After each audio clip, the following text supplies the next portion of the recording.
Should a listing agent follow up with the buyer's agent to find out if they're going to buy a house or their client is going to put an offer on it? Yes, absolutely. Some sellers expect the listing agent to say, hey, what did your client think about the house? Do they like it? Do they not like it? Why? And they get deep down into it. Here's the thing. There's a fiduciary duty for the buyer's agent to protect the buyer at all costs. And sometimes that kind of slips. And that's when lawsuits happen. And I hate to say it, but it happens. And it sucks. But that's just part of what's going on in today's world. We're a very litigious society. And the reason why it's important for us to understand that, you absolutely should be following up and saying, are you going to put an offer on that house? Is there an offer coming in? Should there be? In times when it's turbulent and it's fast paced, agents typically don't need to do that because there's a desperation on the buyer's side. Today, buyers are persnickety. They're taking their time. They're finally taking advantage of a slowing market. There are buyers out there.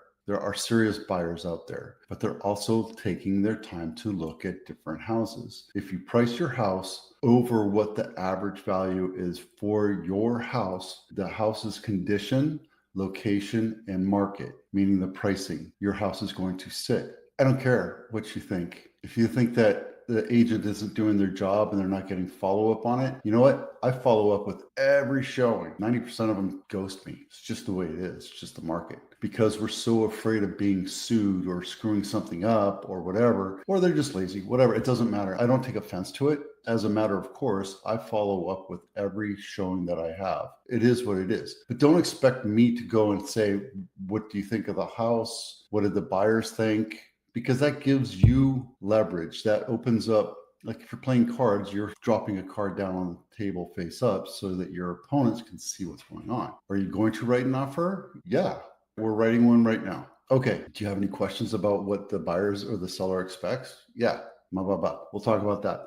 But if you ask me to follow up and say, what didn't your buyer like about my seller's house? That's opening up a can of worms. And I could get sued and you could get sued and the buyer, it just could get really bad. It's an important thing for you to understand. If there's something that could hurt your feelings, it will make you biased towards that buyer, towards that contract. It could be an impliedness. If I said, I don't like your house because it smells like dogs, like my house. If your house is old and not updated and the pool looks like it has chips everywhere and it needs to be redone, and I'm not going to spend that kind of money on this house. No, I'm not going to tell you that as a buyer's agent. I'm just saying it just doesn't fit the format, period, of what they're looking for. That's it. They're not interested in your house because of the price and the location and the condition of your property. Buyers today are very picky and they would rather buy a turnkey house, whether it's flipped or well-maintained, versus a house that has not been maintained. And you can tell right away from curb appeal all the way to the back fence if that house has been maintained or not. And when a house has not been maintained, they look at it, they look at the kitchen, they look at the bathroom, they look at the wallpaper on the wall, they look at the dated painting or whatever on the walls, and they say, this house hasn't been maintained. I wonder what it looks like underneath. I wonder what the plumbing looks like. I wonder what the electrical looks like.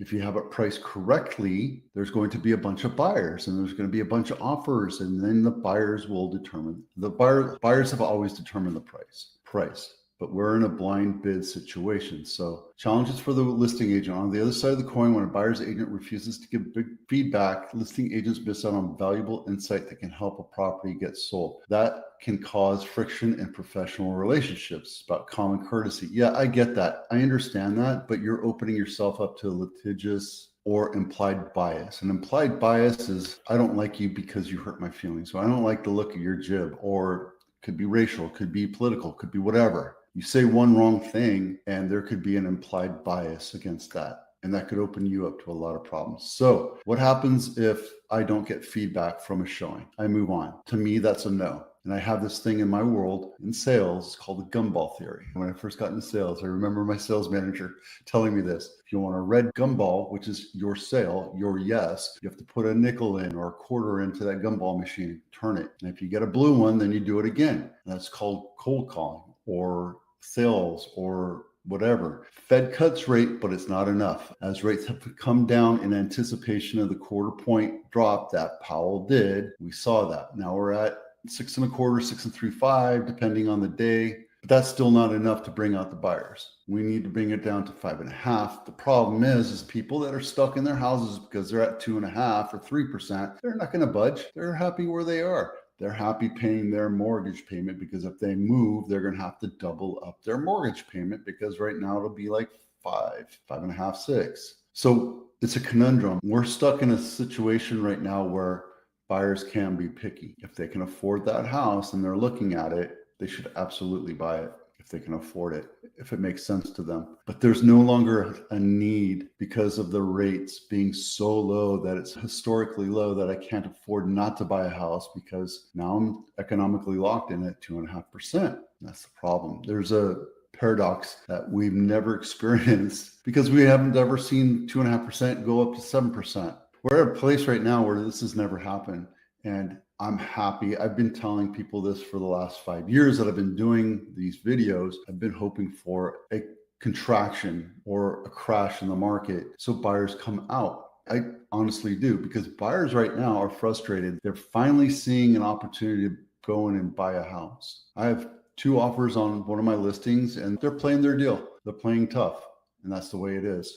It's good to see this. It's good that it shakes up the market a little bit because for the last 3 decades, we've been spoiled, saying this is what we want. The seller is spoiled. They're like, I want this, I want this, I want this, I want the golden egg. All right, this episode is brought to you by the Home Buyers Checklist. If you're planning on going on home shopping or open house shopping in the weekend, drop down this checklist and print it out and take it to the 4 or 5 or 6 houses that you go to look at it, because it allows you to compare and contrast each house based on upgrades, if you like the kitchen or not, that kind of thing. If it has air conditioning, if the pool needs to be redone, if the roof needs to be redone, that kind of thing. What the front yard looks like, what the backyard looks like, it's overgrown, dated, what have you. Download this checklist. Cupertino House of the Week, $3.3 million, not my listing, McClintock Lane. This is up in the hills, 4-bedroom, 2.5 bath, 2,300 square foot, built in 1984, 3-car garage.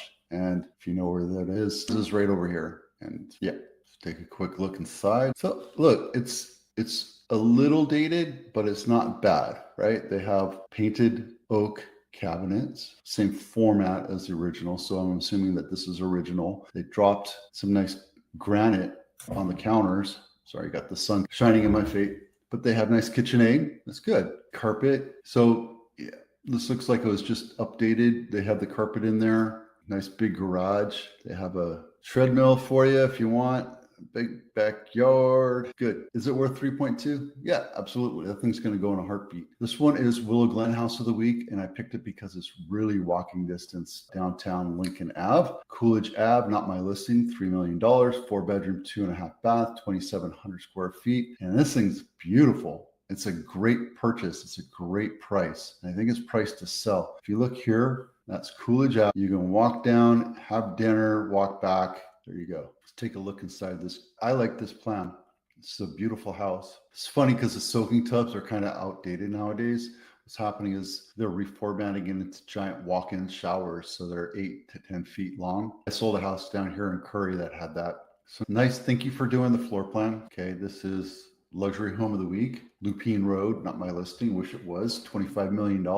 8 bedrooms, 9 and 2.5 baths, built in 2006. Let's take a quick look inside. Oh, and it's walking distance to the Los Altos dog park. So yeah, if you have $26 million just lying around and you want to buy a nice property, this is it. I bet we can even get this rug included. Where else are you going to put this rug? The decor has some Beetlejuice vibes going on it. Really swanky living. Now that's a wine room right there. Look at that. A big movie room, big gym. See, the funny thing is I started my gym inside my garage over COVID. And while I enjoyed it, what I was missing was the social interaction. And I go to the gym every day to say hi to people. And it gives me that mental social click that I'm still connected to society, which is why, I mean, I get it. If you want to spend 2 hours in the gym, that's absolutely great. Do it with your trainer to come in or your friends to come in, and then you go and have that. There you go. And nothing else is going on. Everything is kind of in play. So that's pretty much it. Nothing is totally out of the ordinary right now. days on market,